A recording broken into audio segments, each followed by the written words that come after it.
ગુજરાત ભાજપમાં એક સાથે તો સામે તેર તૂટે તેવી પરિસ્થિતિનું નિર્માણ થયું છે।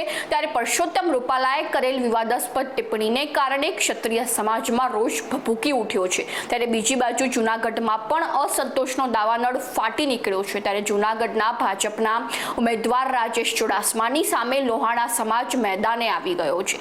નમસ્કાર, ગુજરાત જો ટીવીની સાથે હું છું મેક્ષુ ઠક્કર।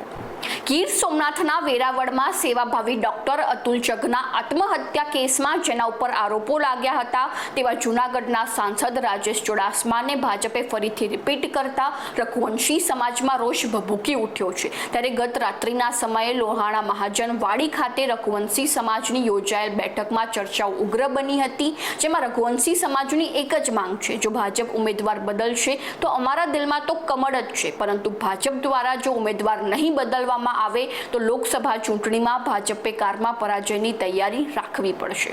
જો કે સમાજની બેઠકના 2 કલાક પહેલા જ સ્વ ડોક્ટર જગના પુત્ર હિતાર્થ જગે પત્રકાર પરિષદ યોજીને રાજેશ ચુડાસમા સાથેના સમાધાનની જાહેરાત કરી હતી અને તે ઉપરાંત ચૂંટણીમાં ડોક્ટર જગના નામ ઉપર કોઈ પણ મીટિંગ કે સંમેલન ન યોજવા માટેની પણ અપીલ કરવામાં આવી હતી। મહત્વની વાત તો એ છે કે આ પરિષદમાં હિતાર્થે માત્ર કાગળમાં લખેલા મુદ્દાઓ જ વાંચ્યા હતા, પરંતુ આ સમાધાન કોની સાથે થયું છે, કેવી રીતે થયું છે, કોની હાજરીમાં થયું છે તે સવાલના જવાબ આપવાને બદલે પત્રકાર પરિષદમાંથી ચાલતી પકડી હતી। તેથી આ પરિષદમાં હિતાર્થના આ વર્તનને લઈને અનેક તર્ક વિતર્ક ચાલ્યા હતા। તો હવે જોવું રહ્યું કે લોહાણા સમાજની આ માંગણીનો સ્વીકાર થશે કે કેમ। તો આવી જ નવી માહિતીને જાણવા માટે ફોલો કરો જો ટીવી મેક્ષુ ઠક્કર।